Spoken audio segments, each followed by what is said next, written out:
Okay. Whoppers, chicken strips, curly fries, Western cheeseburger, spiced chicken sandwich, guacamole bacon, $6 burger. Are you guys hungry yet? Everything that I've just listed are just some examples of what you would find at the menus at your nearby fast food restaurant. According to the CBS Nutrition Research Newsletter, recent estimates show that in 2001 there were about 222,000 fast food locations in the United States, generating sales of more than $125 billion.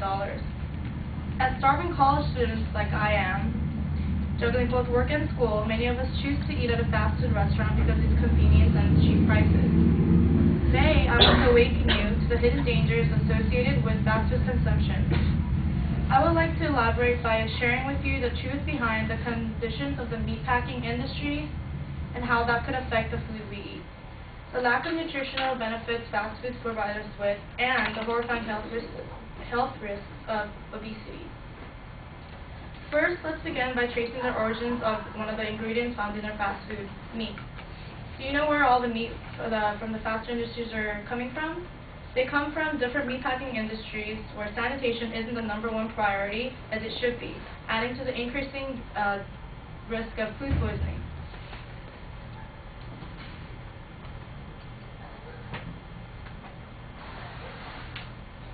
In his book, Fast Food Nation, The Dark Side of All-American Meal, Eric Schlosser describes in detail the process of meatpacking. The meatpacking factories concentrate livestock into large feedlots and herd them through processing assembly lines operated by poorly trained employees, increase the risk of large-scale food poisoning. Manure gets mixed in with meat, contaminating it with salmonella and Escherichia coli. Salmonella and Escherichia coli 0157H7, also known as E. coli 0157H7.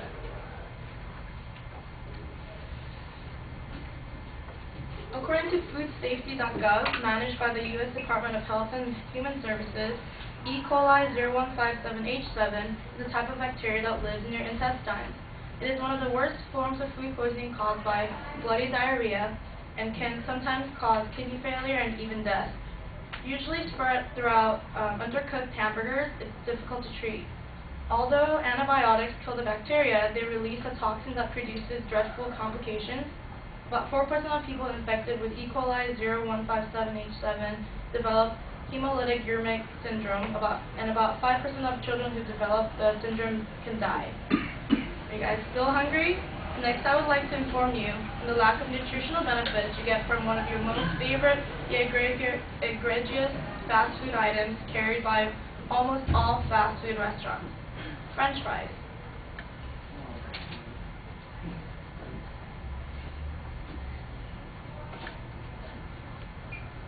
When fast food restaurants first started, French fries were made with real potatoes, fresh cut each morning. Today, everything is prepared in advance and are frozen to keep fresh. Adrian Turner, a nutritional correspondent, wrote an article on fast food industry secrets stating that since potatoes become discolored during the freezing process, when they are stored in temperatures below 45 degrees, they must be treated with sulfites at the production plant to avoid this natural phenomenon. So these are like the white ones, and that's like the darker ones.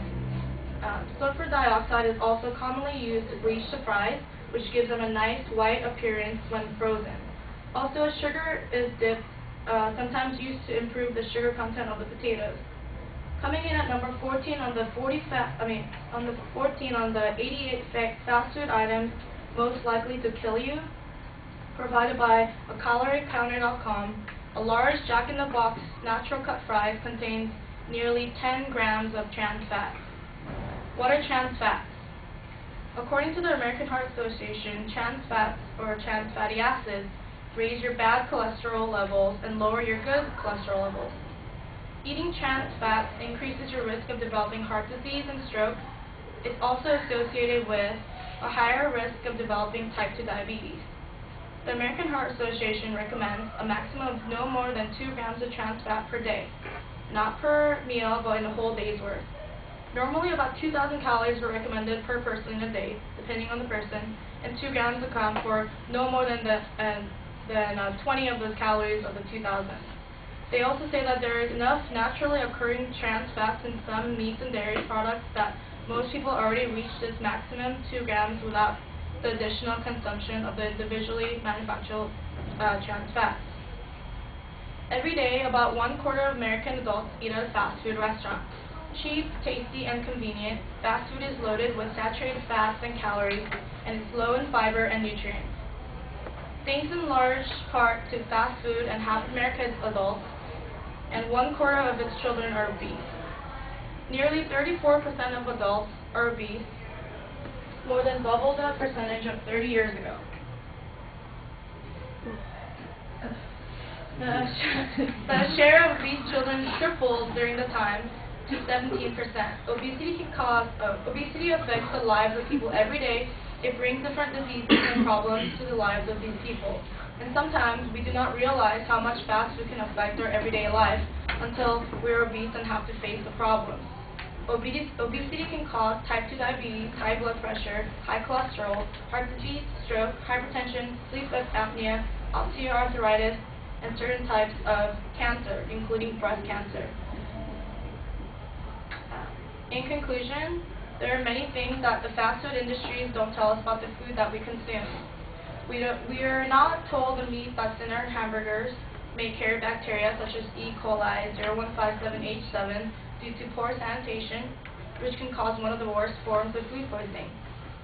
Fast food companies advertise their products as all natural, such as the natural cut fries from Jack in the Box. However, after chemicals such as sulfur dioxide is added to the product so that it looks more appetizing. To top it off, French fries are loaded with trans fats that will cause heart disease and stroke. Lastly, it is hard to overlook the obesity levels that seem to go hand in hand with the increase in fast food consumption in the United States. From McDonald's to Jack in the Box to Carl's Jr., fast food industries aren't going away anytime soon. But before you decide to grab a quick lunch from one of these fast food places, I hope that everyone will consider the other healthier alternatives to avoid the hidden dangers such as like Subway.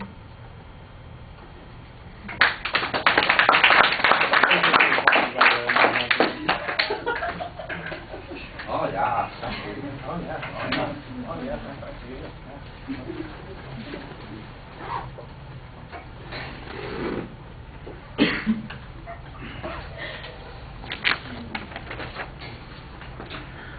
Adrian, what'd you think? She did a good job. She caught everyone's attention from the very beginning, and she had a clear thesis, a lot of good information. It was well organized, and she used her visual as well. And she did a good job, like citing everything and for transition.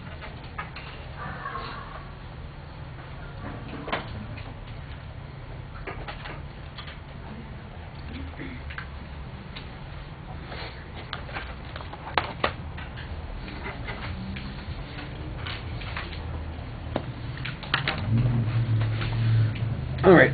The introduction was fine. The list of foods was good. You had a nice transition to the subject matter with your rhetorical question.